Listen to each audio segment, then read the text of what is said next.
morning students, I hope you are fine and you are staying at your home. Today we will continue the geography chapter, that is manufacturing industry.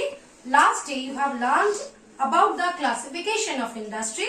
Today we will start from the agro-based industry. We know cotton, textile industry, silk, woolen industry, jute industry, these are agro-based industry. Textile industry. The textile industry occupies unique position in India because from the textile industry is the only industry that is self-reliant and complete in value chain, and it contributes a good amount of money in our GDP. It contributes in our GDP after agriculture, as well as it also engages the many people for labor, for manufacturing, spinning, weaving, these purposes, and it also promotes the cotton cultivation. Okay, so cotton textile industry is very important to us. The first cotton mill, the first textile mill established in our country was in 1854 in Mumbai. Okay, in ancient India, cotton textile were produced with hand spinning and hand loom weaving technique. After the 18th century, power looms came into use. Our traditional industry suffered by the colonial British government. You know, they destroyed our traditional handloom. In the early years, the cotton textile industry was concentrated mainly in the Gujarat and Maharashtra. Cotton growing belt. In that places, regur soil, that means black soil is found. So cotton is grown very well in those places. So mainly the availability of raw material, transport facility, well climatic condition, the availability of good labor, cheap labor, moist climate, market, these contributes toward the locations.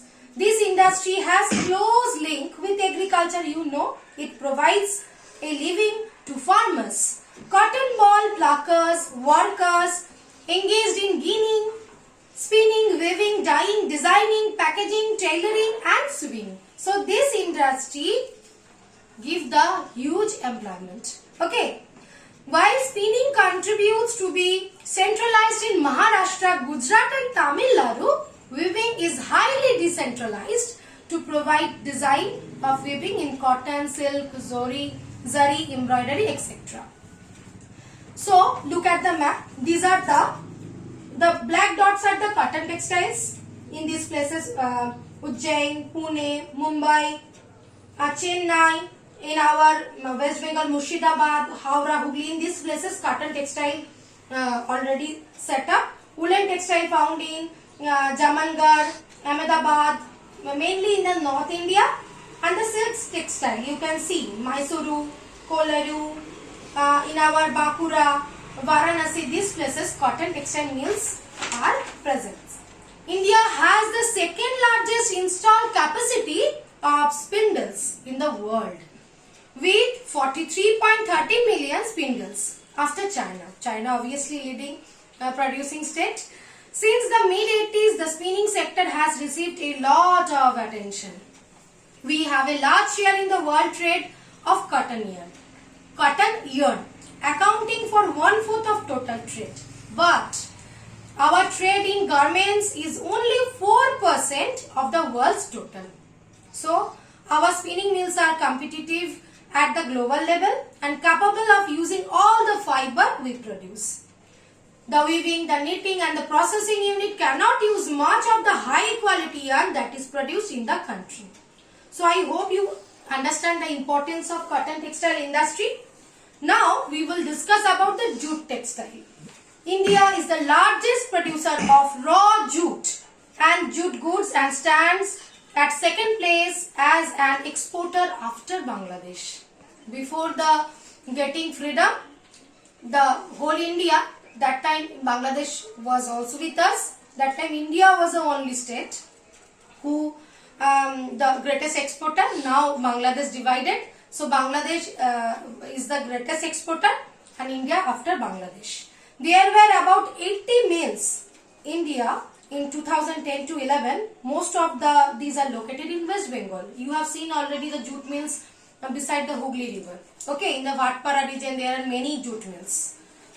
Factors responsible for their location in Hooghly basin are proximity of the jute producing areas. In the surrounding areas, jute is easily available. Okay, inexpensive water transport due to Hooghly river, supported by a good network of railways. You know, the railway system is well developed here. Supported by a good network of railways, roadways and waterways, facilitates the movement of raw material to the jute. Cheap labor also available from the West Bengal, Bihar, Orissa, Uttar Pradesh. Kolkata as a large urban center provides banking, insurance. So they support, these cities support the capital for jute industry. The jute industry was supporting 3.7 lakh workers directly. Another 40 lakh small and marginal farmers who are engaged in cultivation of jute, they are also developed by the jute mills. Who are the farmers? They are cultivating jute. For what? For the jute industry. So they are also get the benefit for jute textile.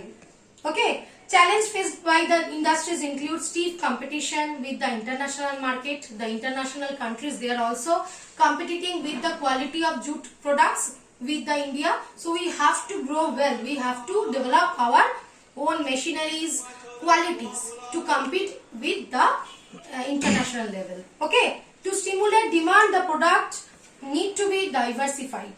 Okay. National jute policy was formulated with the quality, productivity, improving quality, ensuring good price to the jute farmers. The main markets are USA, Canada, Russia, United Arab Republic. The growing global concern for environment-friendly biodegradable material, that is jute, has once again opened the opportunity for the jute products. For today, that is enough. Next day we will continue from the sugar industry. I hope you understand. Thank you.